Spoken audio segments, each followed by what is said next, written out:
Moving on to chapter 7.3 today, which is just about more multiplication powers of exponents. We've learned to expand exponents yesterday in order to understand how the values work. Our work today is going to continue in that pattern.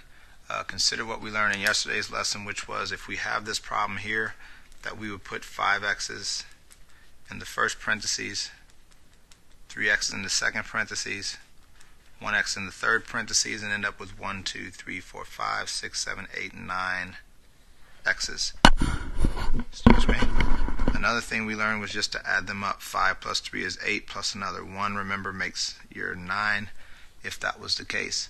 Today we're going to see problems that look more like this, and this problem is actually not that bad. What it is you have two powers, or a power inside of a power, which just simply means we're going to expand that part first.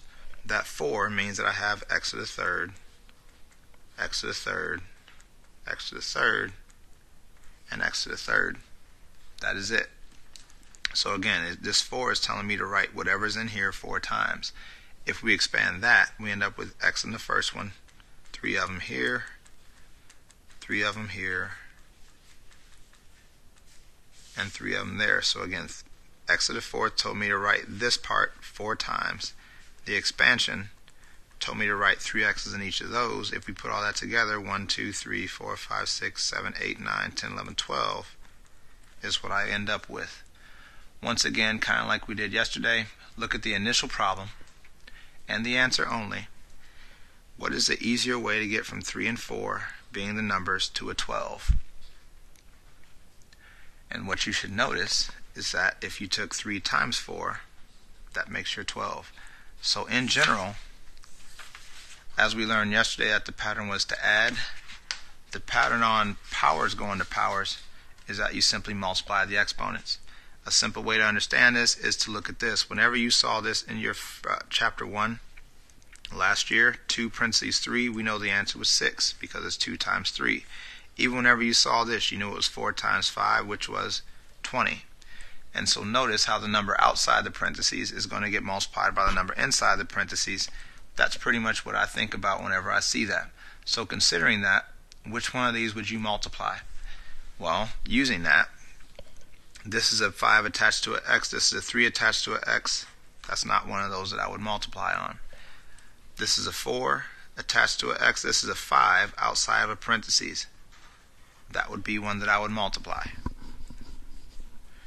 This 4 is attached to a 2, notice this 3 is attached to the parentheses. That would be one where I would multiply. Notice this negative 4 is attached to y. This 2 is also attached to y. There's nothing outside of a parentheses. That's not one I'm going to do that work on. Here, 4 is attached to m, but negative 2 is attached to a parentheses. That is one that I am going to do that work on. Alright. Now real quick, let's just go back and simplify those expressions for a review. Keep in mind, x to the 5th, x to the 3rd, is x to the 5 plus 3, which is x to the 8th, as you work through that. Here though, whenever you have your 5 outside of there, it's x to the 4 times 5, which is x to the 20th, and that is what you're going to end up with. Here is 2 to the 4 times 3, which is going to end up as 2 to the 12th. Here it's going to be y to the negative 4. Notice you're not multiplying. That means you add negative 4 plus 2, which is y to the negative 2nd, or 1 over y to the 2nd. And then the last one, you're going to take these two and multiply, getting m to the 4 times negative 2, which is m to the negative 8th. And again, that negative exponent means put m on the bottom.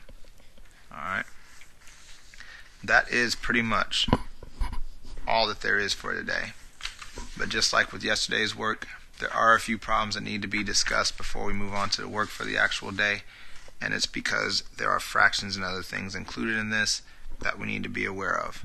The first one, again, I know fractions intimidate a lot of you, but keep in mind, as long as you have this calculator, you should be okay. Also remember that whenever you multiply fractions, it's top times top, bottom times bottom, although that really doesn't mean anything to a lot of you. Here's what I do. I keep that same format.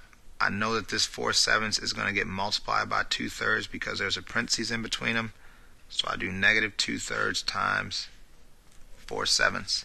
And in my calculator, I put negative 2/3 in parentheses because remember I taught you to put your fractions in parentheses, times 4/7 also goes in parentheses. And then I use math, enter, to get my answer, which is negative 8/21.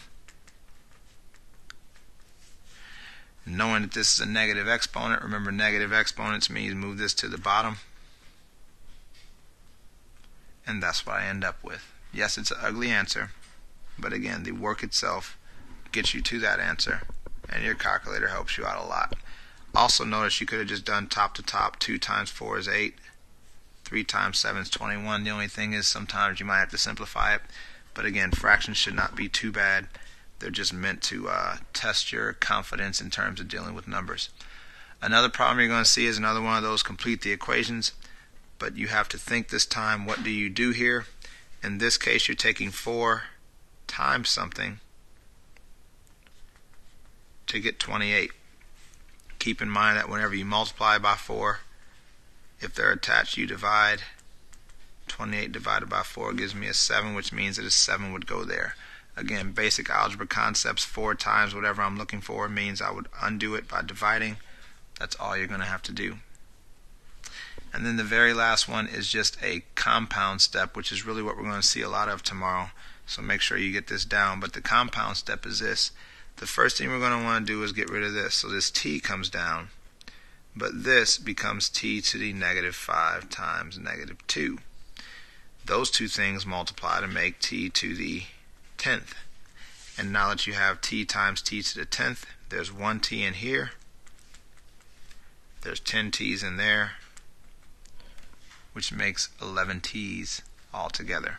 Again, all that happened is we worked this part out first, and then we took our answer here and multiplied it by the part that we had just been bringing down the whole time, keeping in mind that is 1 t plus 10 t's, which makes your 11 t's.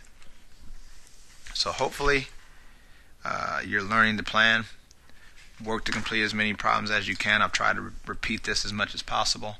Understand that there are going to be mistakes. Communicate with a classmate or the teacher to clarify the reason for your mistake and get better for later. That's just the process over and over as you go through math. Overall, you should be continually improving if you've been using this process. Again, just make sure you're communicating, make sure you're working. Any day you take off is a day you fall behind, so just make sure you don't allow yourself to do that. And if you do, make sure you don't get mad at the teacher or the class for the day you chose to take off. So other than that, go ahead and get to work, and again, make sure you're working to get better. Good luck.